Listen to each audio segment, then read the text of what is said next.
Okay, well, officially, welcome to the very first webinar in the Whole Child, Whole Family, Whole System webinar series. I'm Michelle Adkins. I'm the director of the Prenatal-to-Three Capacity Building Hub, which is a project of the Build Initiative, and it's funded by the Pritzker Children's Initiative. We are very happy that you are here with us today. And Ghazi? Hi, everybody. It's good to be with you today. I'm Ngazi Lawal, and I'm a consultant at Build. And I am really thrilled to be co-facilitating with or co-moderating with Michelle. I'm really excited about today's topic. So looking forward to speaking with you all. Thanks. So Ngazi and I will sort of be your tour guides as we move through not only this webinar, but the entire series of webinars. And we're excited to launch it today. We've been planning this for a while, and it's really great that you're with us for the inaugural webinar today. And you will get some additional information about the series that is going to go through October, I think, this year, later at the very end of the webinar. So before we go any further, we'd like our interpreter B to give you some directions and support in making sure if you want the Spanish interpretation that you can access it. B? Thank you so much, Michelle. Good afternoon, everybody. My name is B. My pronouns are she, her, ella. I'll be your Spanish interpreter with the CLC, or the Community Language Cooperative. And I want to thank you for your commitment to language justice. Language justice means that everyone should have the right to speak in the language of their heart. So we will be using Zoom's simultaneous interpretation function to achieve this goal today. In a moment, we will activate the interpretation function, and you'll see a globe icon at the bottom of your Zoom screen. If you are fully bilingual, you don't need to choose a language, but if you'd rather listen in Spanish, please be sure to click on that icon and select Spanish as the language of your heart. If you are a monolingual English speaker, please be sure to select English. Please remember to speak at a conversational pace so that I'm able to provide an accurate interpretation of your message. I'll repeat this in Spanish and then we can get started. Hola, buenas tardes a todos y todas. Mi nombre es Vi Torres y mi pronombre es ella. Y yo seré su intérprete con la CLC o la Community Language Co-op. Y les agradezco su compromiso con la justicia del lenguaje, lo cual significa que todos y todas tenemos el derecho de hablar en el idioma de nuestro corazón. En un momento activaremos la función de interpretación simultánea en Zoom y aparecerá un globo terráqueo en la parte inferior de su pantalla. Asegúrense de hacer clic en ese icono y elija inglés o español como el idioma de su corazón. Si usted es bilingüe, no es necesario escoger un idioma. Les recuerdo que por favor hablen a un ritmo de conversación para poder brindar una interpretación precisa de su mensaje. Muchas gracias. Ya podemos comenzar. Thank you very much. We can go ahead and activate interpretation now. All right, so we are excited to get started. Before we get started on today's conversation, we want to promo some of the other webinars that are in our series. So today is the first of a series, a first in the series of conversations that we're having around prenatal to three. Today, we are focusing on a whole system approach.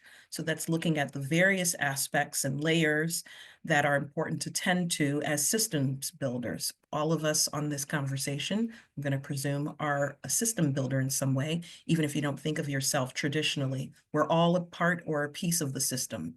And so today we're thinking about a whole system approach. How do we work together with others so that we are meeting children and families at their need? So that's today's conversation, but we want to give you a heads up about some of the other conversations that we have ahead. So you'll see the bulleted list here. We also plan to have conversations with you all about key challenges. So we want you to think about and confront some of those obstacles and barriers that get in the way of doing systems work for the prenatal to three population that you're serving. And we are also going to be having conversations about what are some strategies that work really well for system integration? So how do we bring the pieces together so that people are collaborating really well in a way that is user-friendly for children and families, and so that they feel dignified and they feel respected when coming to receive services? We are going to be having a conversation about centering family voice and equity and thinking about ways to incorporate family perspectives in a real and tangible way thinking about ways to reduce racial and language inequities, and ensuring that overall all children's needs are being met. We'll have a conversation in another webinar about leveraging leadership and data for improvement. So we're going to be thinking about the intersections of how leadership and cross-sector collaboration and how doing data-driven decision-making can really help support the measurable outcomes that we want to see for children and families. We'll spend some time on real-world examples so that you can really see how this looks in real life. And I'm also thinking about actionable strategies, things that you can really do from wherever it is in the system that you're working. And then we'll be having a conversation about sustainability. I think one thing to point out is that we're going to be talking about all of these things in all of the webinars, but the topic of the webinar is really going to be the focal point. So today, you should not be surprised that some of these topics will come up. So I hope that you are excited as we are about the series, and we'll give you some more information at the end about how to tune in and the dates. Next slide, please. So let's lock in and think about today's discussion. So today we're talking about it takes a whole system to support whole families and children. So we have a few learning objectives. You're going to be hearing from representatives from Bridgeport, Connecticut, and also the state of Oregon. And in regards to the Bridgeport, Connecticut presentation, we hope that you'll be gaining insight from a community-based framework on prenatal-to-three and give you some sense of what community co-design looks like, what it means to work at the community level and to work collaboratively and be strategic about interventions that are needed for infants and toddlers and pregnant individuals. We also want to have some conversation around what does it mean to work at the community level and also extend to the state level and how those two pieces come together. And then we'll also be hearing from Oregon, who will give us a statewide perspective. And so there are different members from the Oregon team that will join us and give some perspective on how Oregon is doing this work at the state level. All right, so let's turn to the next slide, please. We want to give you a little bit of information about how to participate in this webinar. We're really excited that a little over 2,000 people signed up for the webinar, and I'm sure there are others still trickling in. And so we are wanting to make sure that this webinar is valuable to you and that you can participate. So because there are so many of us, we are asking you to put any questions that you might have or you might want to ask the presenters into the chat box.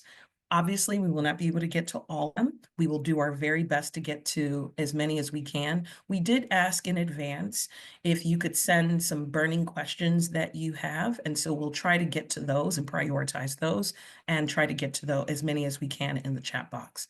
And then we just also want to cue you up to remember that there is a survey at the end of this webinar that will pop up automatically once we close this presentation out, and we would love it if you could fill it out. It's short and sweet. We just want some feedback so that as we do roll out the other webinars, that they are useful to you. All right, next slide, please.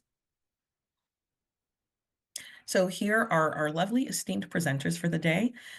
Allison, Michelle will speak right after me, and after Michelle speaks, Susan Hibbard from Build will also speak as well and provide a framework. And then after that, our presenters from Bridgeport, Connecticut, and also Oregon will join us. And here they are. So Allison Logan from Bridgeport, Connecticut, Alyssa Chatterjee, who's the Early Learning System Director from the Oregon Department of Early Learning and Care, Bill Bainey, who is the Practice and Implementation Manager from the Oregon Department of Human Services and the Self-Sufficiency Program, Kate Wilcox, who's the Family and Child Health Section Manager at the Title V office in Oregon, and Chelsea Bunch, who's the Director of Equity, Diversity, and Inclusion and advisor to the Executive Director at Oregon Housing and Community Services. So welcome, presenters. And Michelle, I pass it over to you. Okay, thanks, Ngazi. So we wanted to tell you a little bit about who you all are and who signed up for this incredible webinar. And we did have over 2,100 registrants from 49 states and from DC, the Virgin Islands, and Puerto Rico. So we are well represented nationally. You are from all sorts of different organizations, departments of children, youth, and families, foundations. I'm not going to read the whole list, family child care, county and state governments, departments of education. So vast array of people and organizations who are really interested in this topic of how we move from where we are now to a whole system approach in supporting young children and their families. Next slide. So we did a word cloud of all the roles that you put into the registration form, and you can see there are some that are the bigger ones are the more popular or the more present ones. Those are program managers and site coordinators. We have some CEOs and some universal preschool managers, program coordinators. Let's see, Director Early Care and Education Initiative. I'm looking at some of the smaller ones, a TA specialist, P-to-3 project manager, program manager, childcare. So we've got, not only do we have a vast array of organizations represented, but we also have lots of people who have varied responsibilities in their roles. So we're so glad you're here. Next slide. Also, in the registration process, we ask you sort of like, what do you want to learn about during this webinar? And again, I'm not going to read all of them because you all are very capable of doing that, but I just want to pull out a couple just to uplift them. How systems or sectors within the larger early childhood system can better align, coordinate, and improve outcomes. What does whole child, whole family, whole system mean? What are we talking about when we say those words? How can systems prioritize reflective practice for practitioners, workforce sustainability, and explore biases? How states are using the Family First prevention services, if they are. Some of these questions we will get directly to and address today. Some of these questions we will probably address in later sessions. So please, when you get those notifications from Build and it says we've got upcoming webinars, please take a look, because some of the topics that we will be addressing in the remainder of the webinar series will definitely be addressing some of these other issues. So thank you so much for those of you who told us what you wanted to learn about, and we're going to do our best to answer as many questions as possible.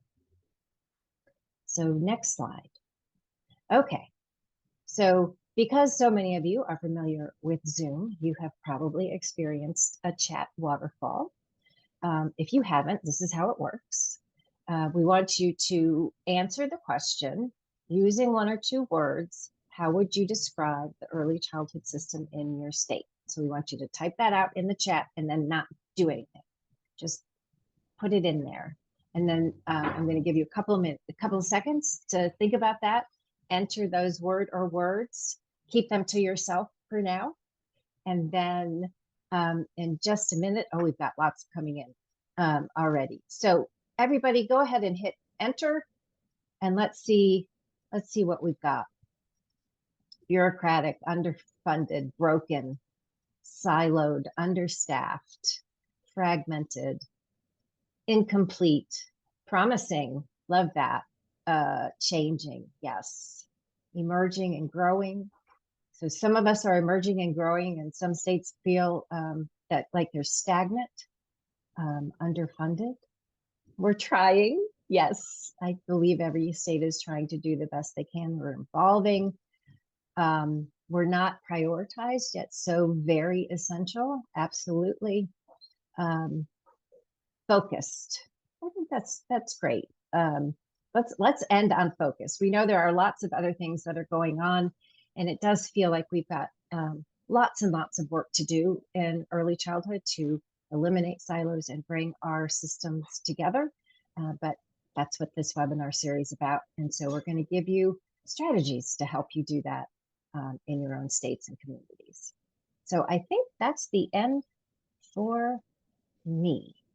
And I'm going to introduce Susan. I'm not done yet. Can you move the slide ahead? Welcome, Susan Hibbard. She is the Executive Director of the Build Initiative. She is going to go over the framework that Build uses as we approach building systems within the early childhood arena. So Susan, take it away. Hi, I'm Susan Hibbard, Executive Director of the Build Initiative. I want to share why we framed our Prenatal-to-Three series and really all of our work around a whole child, whole family, whole systems framework. And unfortunately for you, I think history is really interesting and useful. So I'm going to take a few minutes to look back at the 1800s when Swiss social reformer and educator Johann Heinrich Pestalozzi first introduced the concept of the whole child in education. Pestalozzi advocated for holistic practices that emphasized emotional and social development. He argued for child-centered approaches to education, and he catered to each child's individual needs and abilities rather than focusing on rote memorization. Later, John Dewey, who's much more famous, championed experiential learning and emphasized the importance of preparing children to become active, engaged members of a democratic society. And then in the early 20th century, the progressive education movement rejected traditional schools' rigid one-size-fits-all approach and advocated for an education that nurtured a whole child and the whole child's being, intellectually, emotionally, socially, and physically. We have psychologist Maslow to thank for the idea of the hierarchy of needs in the mid-20th century. Maslow proposed a theory of human motivation that emphasized the importance of fulfilling basic needs before higher level needs could be addressed. So in an educational context, that meant that you had to take care of a child's needs for things like safety and security and a feeling of belonging before the child could fully engage in learning. This theory sort of solidified the idea that a child's well-being was essential to their success in school. But we didn't really have to wait for Maslow to hear that idea. Pestalozzi talked about this all the time earlier. He focused on the integrated nature of child development, leading to an integrated approach to learning, but he also focused on the child's context. He was very focused on the mother as the child's first teacher, and he was focused on the community context, the family context, and on the barriers that poverty and inadequate living conditions could pose to a child's ability to learn and grow.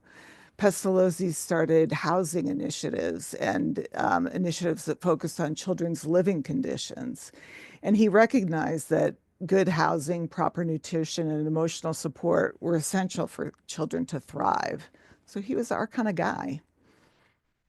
This is one of the earliest system graphics that Build used. It was created by Build with the Early Childhood Systems Working Group. And this was one with 3 ovals that initially had a 4th oval that was early intervention. And we used it to sort of give the image of the key systems that were necessary to promote an equitable child and family serving system of systems that would result in young children thriving and learning. And in the center, you see children and families because the adults in children's lives are critical for children to thrive. And I just want to point out that although we use the terms equitable all the time and are committed to anti-racism and to focus on building a racially equitable system, you can talk about these concepts and hold these commitments without using those words if you're in a context where those words aren't going to help you advance the ideas. What we're really talking about is a state system. Who is that state system benefiting and who is it not benefiting? And we use quantitative data and qualitative data to figure out the policy, the program, the practice, who's being helped and who isn't being helped, and learning from the data and from talking to people, the qualitative data, who's benefiting and what are the barriers to benefiting. So anyway, this was one of the early graphics, and I don't want you to get hung up on the exact graphic that you use. This is another one that we love, but it's Ascends, Aspens, and part of what we love about it is the 2-gen approach. It's critical to underscore that you can't focus on child well-being or child learning without focusing on the adults in the child's life. But another great thing about this graphic is its focus on social capital. And here, today's webinar is on prenatal-to-three systems building. And when we work with coalitions and leaders on prenatal-to-three systems, it's immediately easy to explain a whole systems approach because maternal and infant health are the centerpieces of the prenatal period. So we're automatically talking about health and mental health. And those are immediately cross systems issues. You might remember from past sessions that we've done, Dr. Celie Jefferson, who talks about the link between maternal health, preterm births, and illegal evictions of Black women from her studies in Detroit, which brings another layer of the cross systems, cross sector nature of the work. If you're interested more in that, you can go to the Build website about it too. Okay. This is Build's current graphic of a comprehensive system meant to convey our vision of a system of systems in which all the people who support young children, whether they're parents, abuelitas, educators, family childcare providers, doulas, social workers, parks and rec workers, business leaders, or policymakers, are working together to give young children and their families the caring and supportive communities that they deserve, rich with opportunities to play, grow, and learn. The 4 major categories, the ovals, are designed to encompass all systems that serve children and families. I'll begin by looking at early learning. Here's a list of various programs and services included in the category.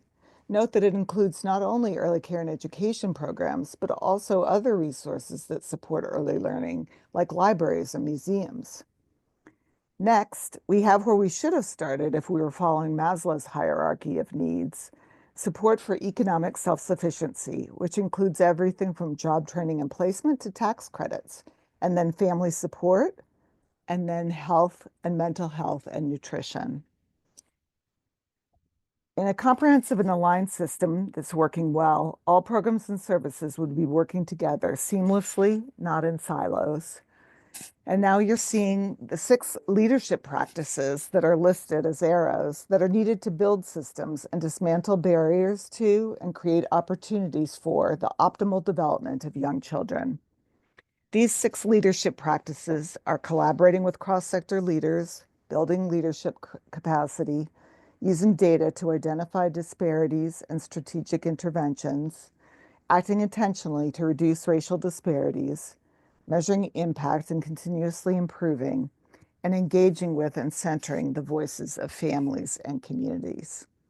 So that's our framework, and one that we apply to all of our work, prenatal-to-three, and our system building work overall.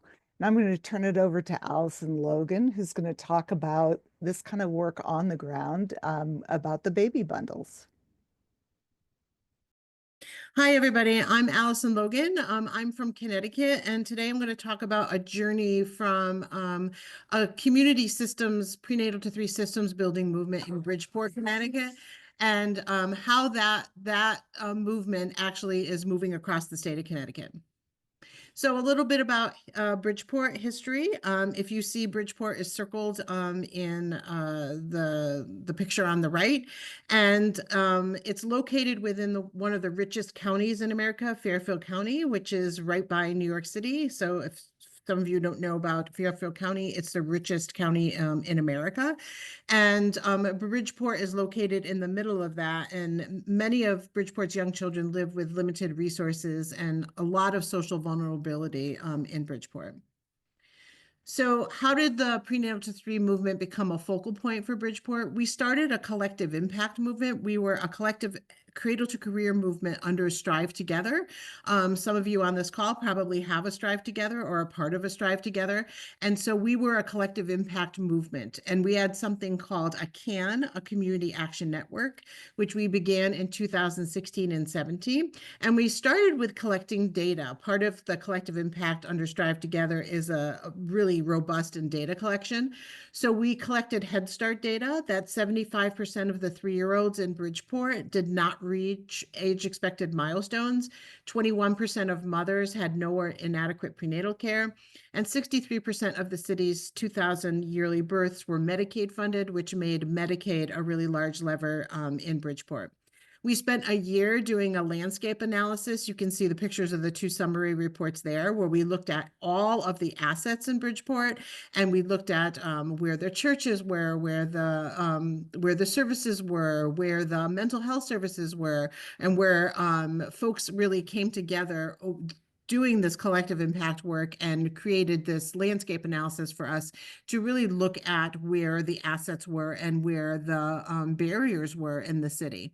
And so we decided to make a really smart investment in the prenatal to 3 years, because as we know, the earlier the investment, the greater the return.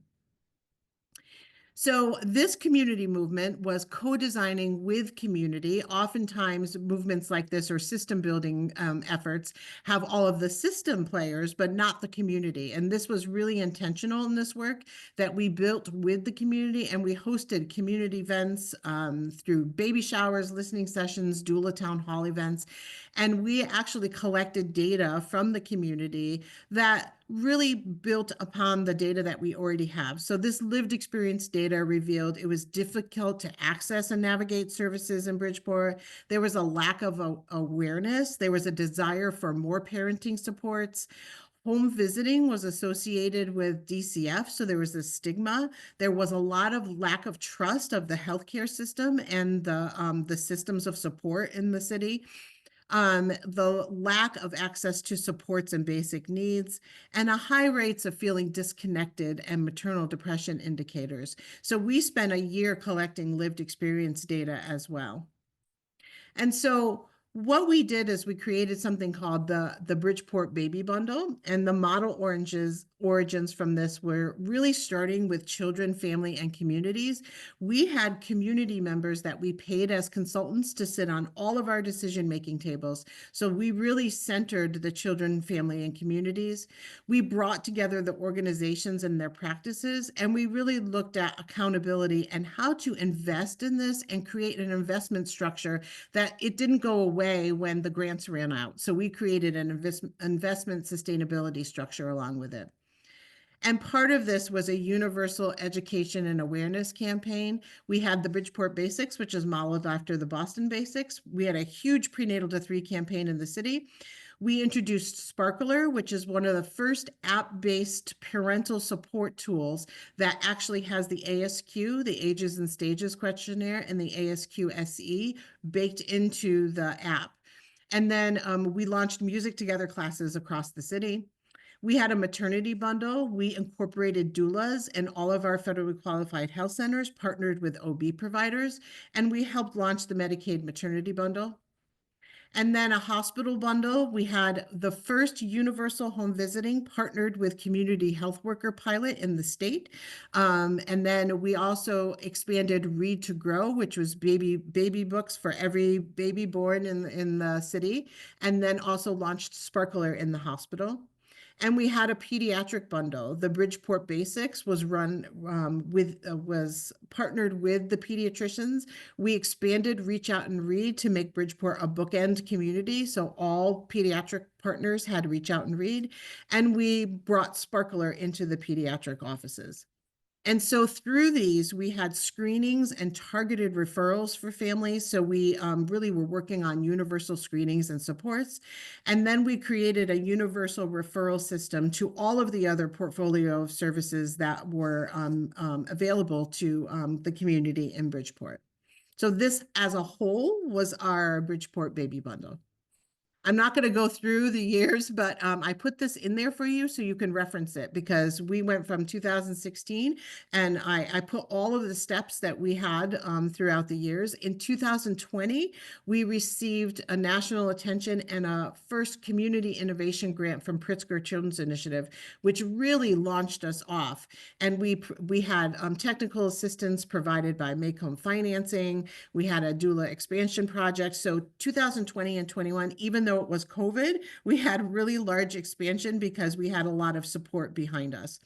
And then in 2023, Pritzker Children's Initiative awarded a 3-year community systems grant to take the lessons learned in Bridgeport and really build on on-target development across the state of Connecticut through an equity-informed data policy to action agenda. So that's where we are right now. I am a co-creator of CT359, which is children at the ages of 3, 5, and 9 on target and thriving. And launched in 2023. We are a network of individuals. We have currently over 80, actually I just checked, it's about 86 individuals and organizations in the state of Connecticut focused on the health, well-being, and early success of Connecticut's younger children. So what we do as a network is we gather, analyze, and prepare information on outcomes at birth, 3, 5, and 9 to help people, organization, and government make sound policy and resource decisions. So the data headline for children in Connecticut, so over the period of 2006 to 23, our national ranking fell from 3rd best to 9th, and we are now behind Iowa, Utah, New Hampshire, and Massachusetts, Vermont, Minnesota, New Jersey, and Nebraska. 4 in 10 Medicaid enrolled infants and toddlers may be missing their annual developmental screening. We actually did a report, which is linked here, the CT359 Medicaid report. We received Medicaid information on all cities and towns, and we were able to compile that from claims data. We're seeing that maybe 4 in 10 Medicaid enrolled infants and toddlers are missing annual developmental screenings. So we have some long-standing systems issues. When we did the word waterfall before, disconnected systems issue, I saw that a lot. And then the lack of a connected early relational health informed screening to referral service to follow-up system. So our systems of referral and follow-up are broken. We have a lack of network connected child and family data. In Connecticut, we cannot connect a child with family to really look at longer term accountability and planning. We have a lack of strong local community collaboratives with sustainable resources, and a lack of comprehensive funding framework for making wise, sustainable investments in the early childhood ecosystem. And I'm not going to go through this, but we compiled together what our referral process looks like, and there are a lot of red flags. I put this in here for you to see that we're looking at the entire system and looking at red flags across systems. So looking at what a robust universal support and early childhood framework would look like for the state, and we are really doing this from an early relational health lens. We are working with the state to look at universal education and awareness across the state. We are looking at the maternity bundles for access to doulas and community health workers, which doulas have just been launched in the Medicaid maternity bundle for reimbursement from Medicaid, also community health workers. We are looking at group prenatal care and sparkler in the maternity bundle. A hospital bundle, universal home visiting with community health workers is being looked at to be launched across the state of Connecticut. So it's a pilot right now in Bridgeport, but they are looking at it across the state of Connecticut. And then working with pediatrics across the state and increasing reach out and read, looking at well child visits and wraparound services within the community healthcare centers, and of course, still introducing sparkler. And so this would look at a universal screening and referral process in the state, working with all of our state level partners. It's basically what we did in Bridgeport, but on a state level. And so here are some of the things that we're doing right now. We have monthly discussions, we call them grand rounds, on timely and policy relevant early childhood systems topics. We have folks from across the state coming to these grand rounds, from pediatricians to parents to community advocates. And so we're also working closely with legislators and systems leaders on moving some policy levers in the state. We're exploring Connecticut's early childhood investment over time and expansion of the baby bundle framework from Bridgeport in 2 other communities in the state. We have a cost modeling guide team, and we've convened to look at early childhood cost models as a broader young child and family systems framework, as included as a part of an evolving Connecticut young children investment portfolio in the state.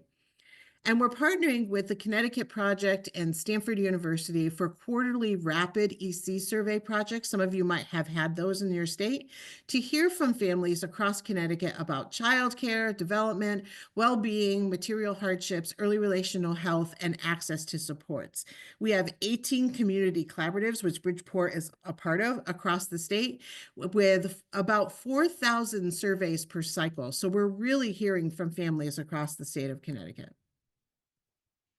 And we're advancing a multi-year child development agenda. So CT359 is working closely with a legislative team, and we are looking at emerging areas of interest. We're developing briefing materials for the legislative session that is happening right now.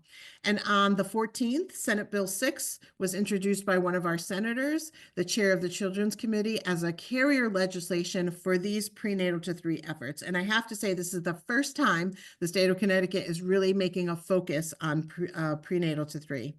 And so we're looking at addressing part of the missing children problem in the system, especially of our birth-to-3 children. Children who are referred to birth-to-3 who do not qualify for services are currently missing in our system. There is no follow-up. These are about 4,000 children. And so we're working with the state to look at how we can create a loop back and a referral and a loop back process for these children who do not qualify for birth-to-3 services. And we're also looking at an expansion of birth-to-3 eligibility in the state. We have very limited eligibility parameters. We're looking at advancing the cohesive use of developmental screening from birth. We're now consolidating information, cost and service for our universal home visiting, which is called Family Bridge, to look at what it would cost to bring it across the state of Connecticut. We're joining a formal legislative focus on perinatal mental health and mental health with special attention to Black mothers of infants and toddlers. We're authorizing the development of a Connecticut Young Child's Financing Bundle framework to really look at a more inclusive design. And we're going to partner with the Children's Funding Project for our multi-year money in, money out analysis and create cost models as a part of this portfolio. And then we're costing out replication of the original Pritzker investment in Bridgeport in their community innovation initiative for 2 additional communities in the state of Connecticut. And we're also linked with the National Nurture Connection framework on that. So I want to thank you, and I'm going to turn it over to the Oregon team. I will stop my share. Thank you. Good morning, good afternoon, folks. My name is Alyssa Chatterjee. I'm the director of the Department of Early Learning and Care. And we're going to kind of zoom out a little bit more and talk a little bit about Oregon's cross-sector team. So I wanted to start, if we can go to the next slide, with a little bit of grounding. So in Oregon, there is an Early Learning Council that is appointed by the governor. The council was first created in 2011 and modified in 2012 to oversee Oregon's early learning system. In that time, a new division was created within the Oregon Department of Education, known as the Early Learning Division, and the council was really focused on supporting regional early learning system development across the state. But from there, the council evolved, and really with the support of Governor Kate Brown at the time, as well as her children's cabinet, the council started to develop an early learning system plan called Raise Up Oregon that I'll talk about in a minute. But this process really led to the recognition that the early learning system goes beyond just the early learning and care sector. It went beyond just the early learning division. And like the children's cabinet, it requires health, human services, housing, and other partners to meet the needs of children and families across the state. So in 2019, the Early Learning Council was modified to coordinate the early learning system and include cross-sector representation from the Department of Early Learning and Care, we're a new agency that took the place of the Early Learning Division, the Oregon Health Authority, Oregon Department of Human Services, Oregon Department of Education, Oregon Housing and Community Services, and was actually recently expanded to include the Higher Education Coordinating Commission to support workforce development. And so as the council now kind of thinks about coordinating a unified and aligned system of early learning throughout the state, these are key partners that are now sitting at the council table at a leadership level to help this work move clearly through. And if you go to the next slide, this is all driven by Raise Up Oregon. This is the Early Learning Council's statewide early childhood system plan. And the first iteration of this plan was released in 2019, again, reflecting the recognition that it takes many partners to support Oregon's early learning system. The plan included 3 system goals, 14 objectives, and numerous strategies that outlined the work of each of our agencies and what we would need to work on to make progress towards the 3 overarching system goals that the council was charged with. The first was that children arrive ready for kindergarten, that children are raised in healthy, stable, and attached families, and that the early learning system is aligned, coordinated, and family-centered. This first edition was developed with input from parents, early childhood educators, traditional health workers, and subject matter experts from across the early learning system spectrum who could speak to their community needs on the ground. So this was really the first time that us as agencies were working together with a common goal, particularly around birth through 5 children and their families. And it was a new process for all of us. The council learned a lot through the implementation of this first plan and made significant progress by 2023 as they prepared to release the next edition of Raise Up Oregon. This second edition is even more robust and leverages our regional early learning hubs as a key partner as we were developing this plan to help convene local conversations with families and community experts to lift up their needs and recommendations for a system improvements, as well as surveys, which allowed the council to hear from over 1,000 families across the state. With that, Raise Up Oregon actually received some significant updates in addition to the strategies themselves. And this new plan places a greater emphasis on anti-racist approaches, engaging families in the co-design of government programs and services, rural needs, recognizing that most of Oregon is actually rural, community-based family navigation of government services, culturally specific services, tribal engagement through government-to-government consultation, social, emotional, and behavioral health services for families and children, and transportation needs. And we can go to the next slide. A key part of what has made these plans successful and not something that just sits on a shelf is the Raise Up Oregon Agency Implementation Coordination Team, or REOACT, a fun acronym we like to use. And I have my colleagues here on the call joining me, but this group is composed of high-level leadership from each of those 6 partner agencies to keep Raise Up Oregon alive and moving forward. If you go to the next slide, there are really 5 areas of focus that the REOACT is responsible for. So the first is equity, and really making sure that as we look to implement the strategies and objectives of Raise Up Oregon, that equity is woven throughout these cross-sector outcomes for children.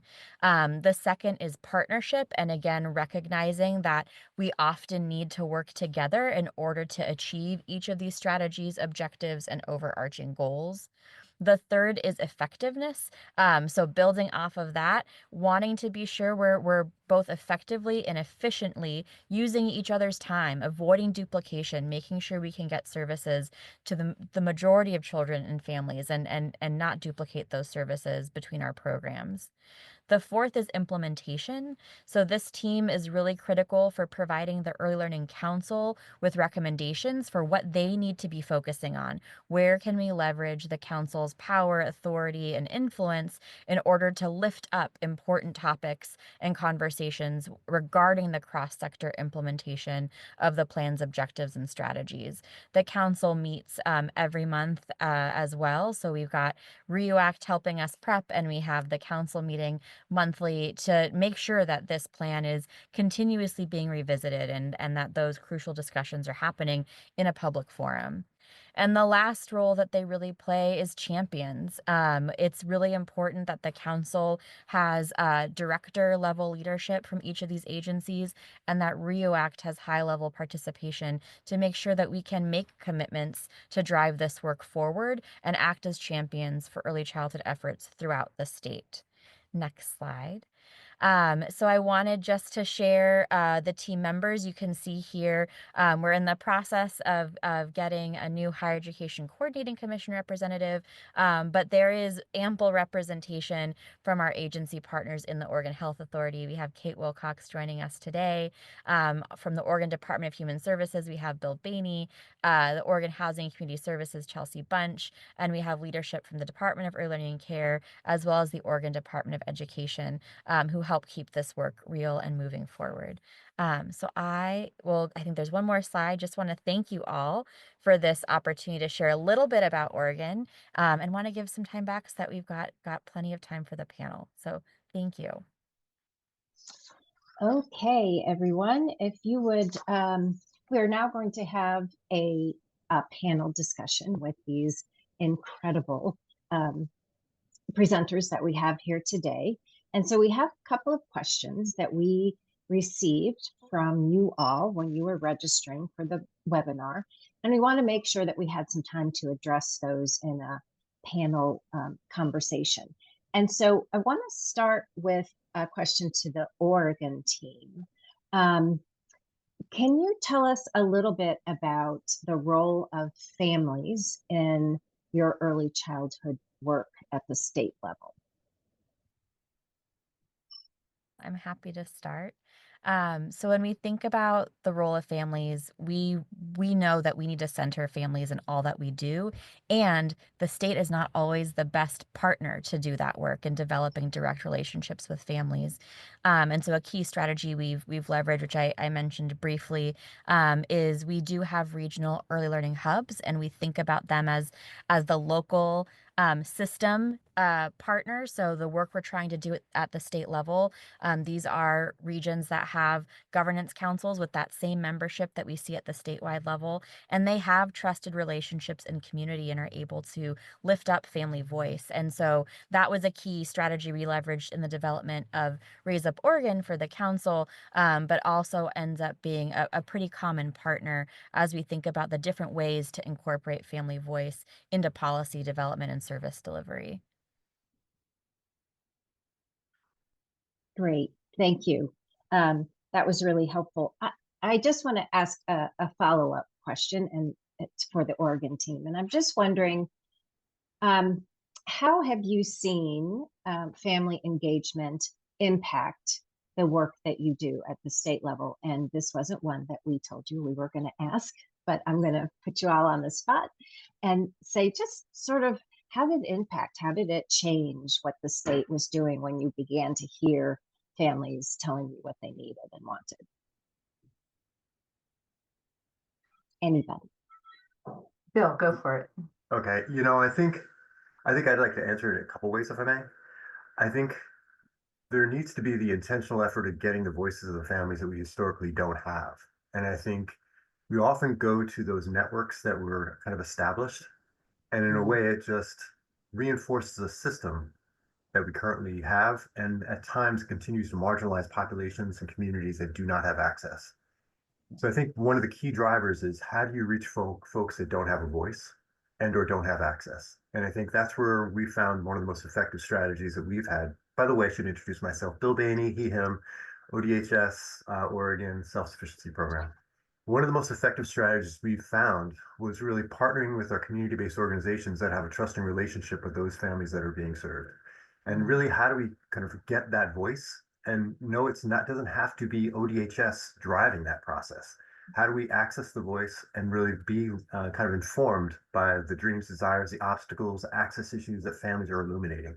So to me, it's been transformative because it's not necessarily changing like access to services, it's changing the systems and how they're delivering those services, which is, I think, the issue that I think is more pronounced as far as systems of oppression. And I'll just follow up. Kate Wilcox, I'm with the Public Health Division in the Oregon Health Authority. One new way that we're actually implementing this is in our home visiting systems work. So we have stood up a neutral backbone organization because our home visiting programs cross all the sectors. And so this neutral backbone organization called the Center for Coordinating Oregon Home Visiting Systems. Once it was stood up, the very first thing that it did was design and implement a family leadership program. And they're looking at working in the regional level as well as state level, but in the regional level, identifying family leaders that are really excited and have lived experience and providing them the training and support to be a part of co-creating the work of the regional home visiting system as well as at the state level. I might just like super quickly step in here. Good morning, good afternoon, y'all. My name is Chelsea Bunch. I use she, her, hers pronouns. I'm the Director of Equity, Diversity, and Inclusion with Oregon Housing and Community Services. So we essentially help to fund and support affordable housing in the state of Oregon, and really glad to be with you all. One thing I just wanted to mention with regard to family engagement that I think for our Oregon team has always been at the forefront of our thinking is how do we not overburden community and families? And so part of our work has also been around having an understanding what each of our agencies have already gone out to community to ask, or are there opportunities for us to jointly engage together so that we, because I'm probably preaching to the choir here a little bit in this virtual space, but we're always going to community to ask folks what they need, what they want, and they're telling us over and over again, and oftentimes they're telling us the same thing, but we're not listening. So I just want to re-elevate how important family voice is, and like all families have voices, but we have to be attuned and intentional about how we listen. So I think for us, that has been really like a key driver in like how we need to be showing up in community. And I think with regards to family engagement. So just wanted to make sure that we all are on the same page with that. Great. Thank you so much. I'm going to turn it now to Allison. And I think the two questions may be fairly similar. I know that you worked extensively with families when you were building the Bridgeport baby bundles. And I also wanted to ask, and I think this is part of it, which is how do you build trust between community and the systems that serve them when the systems that serve them may not have served them well? That's a great question. And I think, part of it is having families centered in the development of what happens.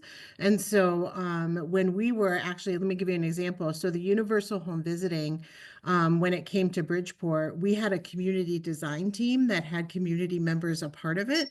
And what they were saying is that families don't trust white nurses that come to their house. They're not reflective of them. They're not reflective of their environment.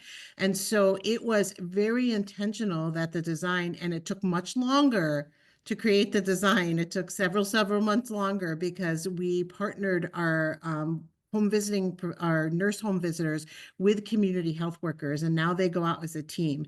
And then the community health workers actually reach moms prenatally and build the trust with moms. And so, part of that collaborative process with families, when we're hearing what families say, was part of the creation and what's actually happening now in Bridgeport. So having them being a part of the process actually has them trust the system, right? And then also with our doulas, so incorporating doulas within our community health centers, we were able to start to build that relationship with moms and saying that, our doulas are working together with the OB providers and really starting to build that trust. So it was intentionally the way we built it with community and making sure what the community said actually showed up in the design of what ended up happening. So I think that was a crucial part of it. Great. Thank you. That was, yeah, it's so important to build that trust. And we so often do go to communities and keep asking and asking and asking and take the information, and maybe we don't use it, or maybe we do and it changes slightly, but the community members never know what happened. It's sort of like it just goes into a black hole. So thank you both for modeling best practice in that. Allison, I have one more question for you in terms of what were your biggest lessons learned regarding the infrastructure that was needed to build this community-led prenatal-to-three movement? Well, infrastructure is an interesting word. And oftentimes when you're working on a cradle to career, or, you're really talking about the infrastructure of it, and infrastructure is hard to fund. People don't really understand that you need somebody doing development, you need somebody doing communications, you need somebody doing, and the infrastructure behind a movement like this, especially we had the Bridgeport Basics was a huge community awareness campaign, and you need a lot of folks behind that to really build momentum behind that. But another thing about the infrastructure is that we intentionally flip-flopped our budget to create much more funding for families to be able to come and communicate and tell us their stories. And so we paid our community as consultants. So they sat on the decision-making tables, and we really needed to flip the normal budget of, having all these people, in the agencies doing the work, to really funding the community to be able to help, with the work. So it was really, you have to think about your whole infrastructure of your budget as well, and really what your priorities are when you're doing work like this. So it's really interesting of how you really, we really moved forward a lot when we got the infrastructure funding from Pritzker Children's Initiative, because they actually were a proponent of us taking that money and being able to give it to families and being able to give it to community members as consultants in the work. So it really helped, really build that aspect of it. Great. Thank you. I think Ngazi's got a couple of questions now. Yes, I'll pick up from here. So this question is for the Oregon team. So a lot of times we talk about collaboration as this goal that we have, and it sounds lovely and wonderful, but it's really hard work, I think, as we have learned when we actually try to do it. So we want you, if you can, to help us think about this more at the granular level. So could you just name what are some of the qualities of the people involved in collaboration that we want to emulate? So as you think about your team, your various cross-sectors teams, and what makes it work well, what are some of the qualities that you see in people who collaborate well? What is that? What does it look like, so that we can think about how we can emulate that? I'll take a first run if I can. So I think central to all of this is remaining collectively focused on the families and the communities that we all serve, who we collectively serve. It's not about the programs we represent, it's about the families and the communities we serve. And entering within that lens is, I think, one of the key qualities. Secondly, is continue to remain curious. I think at times we're set in the way we have our system set up, and it's how do we kind of fit into our existing system without remaining a level of curiosity about, well, why do we do this? And is there an alternative way of doing it? And just because we always have it's okay to change and evolve. And I think what we've found, at least our collective systems, I think, is the ability to stay committed and engaged even when we have challenging conversations. I am not going to oversell this collaboration and partnership as like puppies and rainbows and it's all warm sunshine. We've had some really, really hard conversations. And so when we've had the conversations, one thing we have always maintained is a commitment to stay at the table. Even when you have a difficult conversation, stay engaged. And then you come back and you figure out where you're going to go next. And the last part I would say, and why that works, is entering in through more of a relational versus transactional lens. If you're entering into the partnership through transactional lens, what am I going to get and what can I give? As opposed to the relationships that you've established with one another, the trust, the rapport. I think without question, I'll be honest with you, the most powerful work that we've done are those one-off conversations that happen as you're walking down the hallway. Those one little things that you say to someone, you know what, I was thinking about this, the other day, and I was wondering if you have any thoughts on this. And then from there, it just pops into something else. So I think having that relationship, having the curiosity, having a commitment to stay engaged, and I think really thinking outside of your own siloed program about what is possible. And that necessitates more of a holistic, multi-generational equity centering our work. And I think that would be my take. Chelsea, what are you thinking? Did you just pick it to me? Okay, good. I see. Yeah, I mean, I think I first want to just echo everything that you said. I love curiosity. And I am starting to bring that into my own practice and work, I think, more and more, because I think that is where you can imagine what's possible.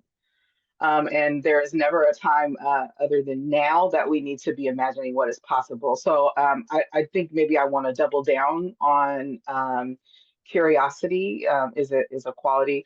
I think in our agency, we have a set of agreements that we follow, and certainly staying engaged is one of the core, I think, tenets. One of our core values as an agency is staying engaged, and I think certainly of our Raise Up Oregon team. I'm thinking a lot about Bill, something you said around feedback. Feedback is such a gift if we allow it to be a gift, and so I think being able, right, to be curious, to be thinking about what's possible, to be able to stay engaged, and to be really willing to listen to the feedback, right, and know the sky is not going to fall, and see it as an opportunity to do something, do something different, and to kind of center in on the possibility, I think is really important. I'm not sure if we're going to have time, so I'm going to try and throw this in here really quick. Just a real quick example of what being open to possibility and curiosity can lead to. When our team first started, we were trying to figure out how we're going to collaborate together. And there was a group of us, our team, that got together and said, well, what can we do with housing? And I'll just really quickly say what that curiosity actually led to was first a conference or a convening around how we co-locate affordable housing with early childhood education centers, right? That was a convening back in 2020. You fast forward to now our legislative budget cycle back in 2023, 2025, we were able to work together across our teams to stand up a new Build Up Oregon Fund, which was a $10 million fund to develop early care and education facilities co-located with affordable housing. So you just think about the trajectory of this team kicking off. I think it was probably in 2017. Fast forward 3 years later, we all kind of collectively rallied around, just let's pull partners together. Let's get folks in the same room and let's just have a conversation, right? And then you fast forward another few years, and now we have an actual fund and resources going out the door to support co-location. So that was an opportunity for us to consider what's possible and to just try something, to try something. And so I think just kind of, again, going back to, I think, Bill, what you stated around how important curiosity is, it can really lead to shifts and small changes. So I think that that's important. Okay, Kate, go. I'll just add a few little things. I echo everything. It was so exciting. We had a similar experience with housing when we were developing our Medicaid 1115 waiver with the resources service. Anyway, we threw in housing, and now Medicaid families can get Medicaid coverage for a portion of their rent. So that's another example. But going back to what Bill was starting to talk about, the relationship is so critical. I was thinking about when we start with what's in it for me in my program, and we shift to what's in it for us and the best thing for Oregon families. And that shift is really important. It's also the stability of the people, the level that this RUA Act is. It's people that stay, that develop those relationships, that then can have that over time movement, because none of this stuff happens overnight. You don't have the shifting leadership that happens. And so I think that stability is really, really key to making this all work. And on top of that, don't forget to have fun, because when you have fun together, that's when the relationship really sinks in. And that leads to then being able to have those hard conversations because you know each other as people. Thank you so much. So much has been said in the past few minutes. I feel really excited about it. And I mean, I've been doing systems building work for a while, but this feels very fresh. So I just want to summarize a few things that I've heard, just so we don't lose it. At the beginning of the conversation, the beginning of the question, the panel discussion, Allison, I heard, or maybe it was in your presentation, you said it somewhere, and you talked about involving families in the beginning. And you talked about building out the sustainability work in the beginning. And I don't think that these are naturally the places that we go. So I just want to really lift that up, that as we all think about how we improve or how we start our cross-sector work and how we collaborate more or better, I just want to lift that up so that we can think about that, because it is not the intuitive place, or it's not how we've been taught to do the work. So thank you for that contribution. And then just this last conversation around what is it that we want to model and what is it that we want to see in others. And it sounds like remaining curious and being open is important. Staying even when the conversation gets hard sounds like it's a really important piece, in being committed. And then Bill, you said something earlier to another question that I thought was still relevant for this one, which was, we don't have to be the ones leading the conversation. Somebody else, another partner, another sector could be the leader. So for me, what I took away from that was decentering yourself, and not being the center of the universe, even though you have good intentions and you want to drive the work forward, thinking about who else might want to lead. So I just wanted to lift that back up. And then having fun. Like, do we think this is fun? Like we need to bring fun back or bring it into our work. So thank you for saying all of those things. Allison, I want to turn to you and ask about, if you could share with us some of the tactical things you had to do to push collaboration along. When I looked at your slide with all of the different partners, like I almost became dizzy, like, oh my God, that's incredible. And I don't think any of us are naive enough to believe that, you reached out and the partnership was immediately established and it was perfect. So could you tell us a little bit about what are some of the tactical things you can do to push collaboration along, regardless of where you sit in the spectrum of services? So I think when we started, I mean, it was an 8-year process. So it didn't start overnight. So it was 8 years to build. When we started, we did a lot of community collaborative events. For example, we did screenings of resilience across the city.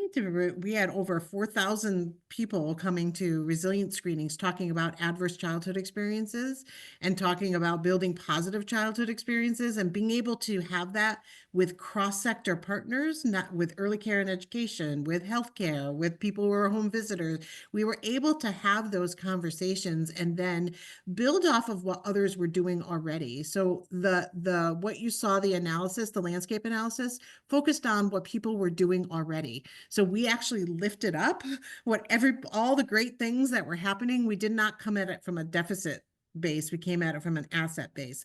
And for example, our healthcare system had something called a Health Improvement Alliance, which had both hospitals in it, had the community healthcare centers in it. And what we did is we actually partnered with them and incorporated the work from that the community actually raised through our community action network for the baby bundle in the Health Improvement Alliance, and it became part of their work, right? And so it's that whole idea, what you said before, Nagazi, about partnering with people and not having to be the lead all the time.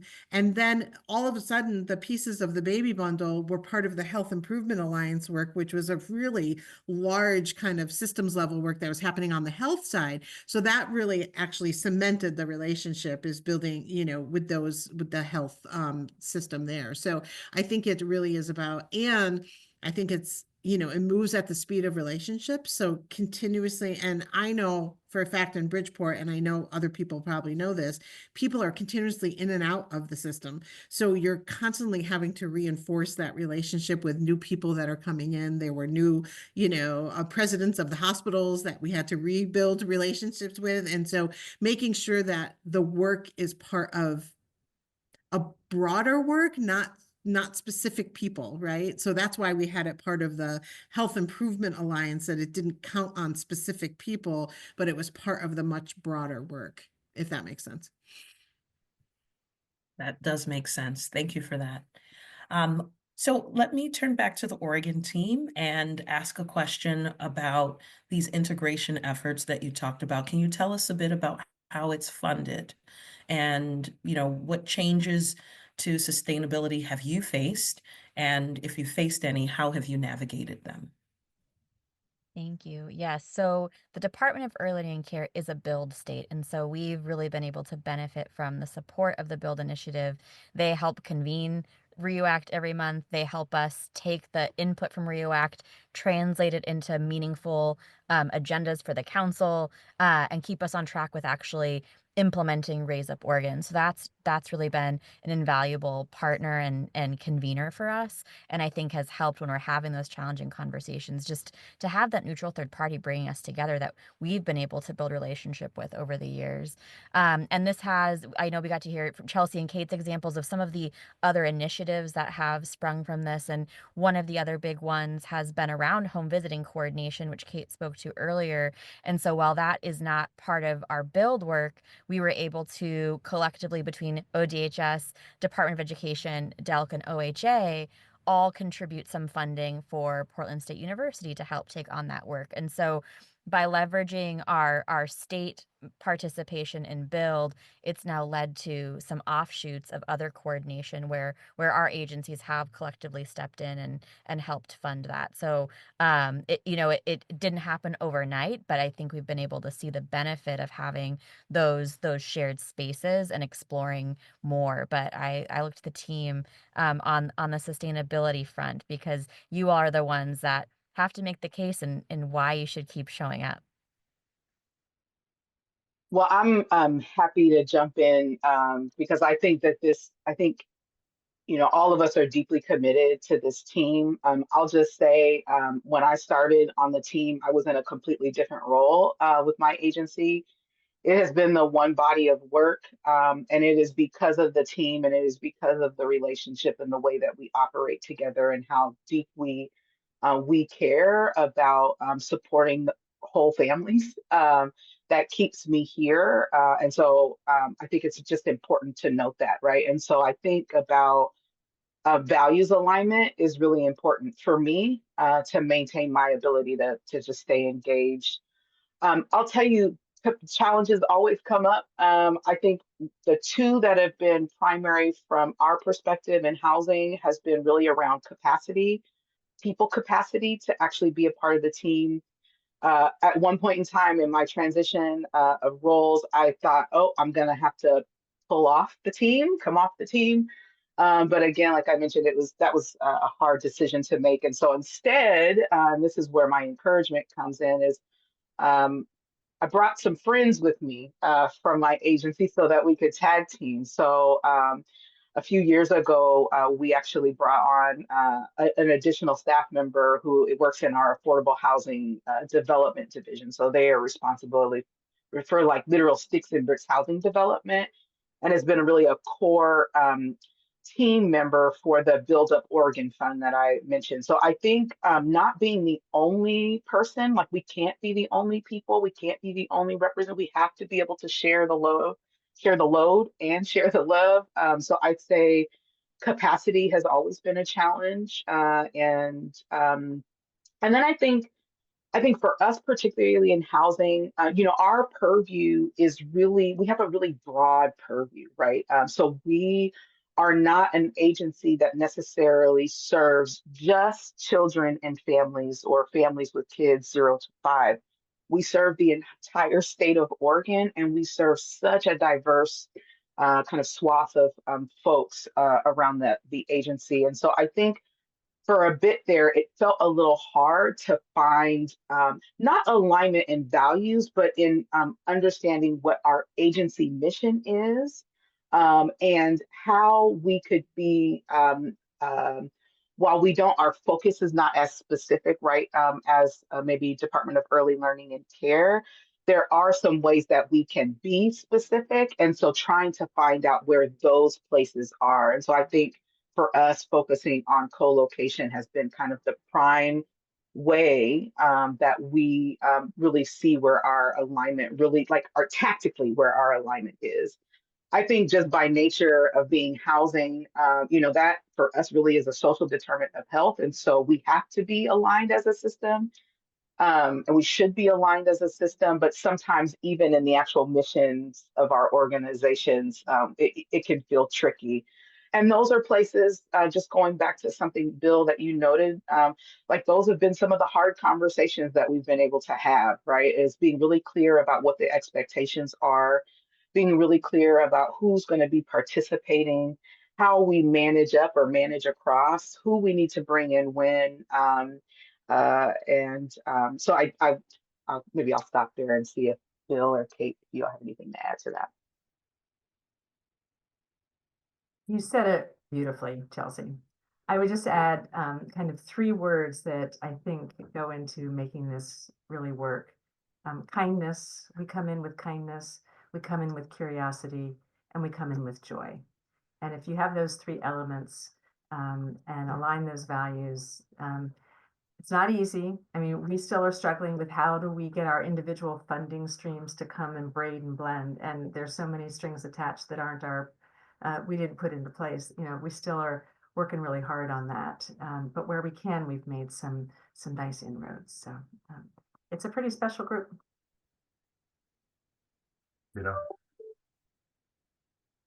We're going to let those words be the closing words. Kate, thank you so much. Jonathan, if you can advance us to the next slide so that we can close out. I want to thank you all for being here. I think we had gotten to maybe roughly 900 folks on this webinar today, and so it's been lovely sharing this space. Thank you to our presenters, Allison Logan, Alyssa Chatterjee, Bill Bainey, Kate Wilcox, Chelsea Bunch. Thank you so much for all of your wisdom and even sharing the tough parts of doing the work.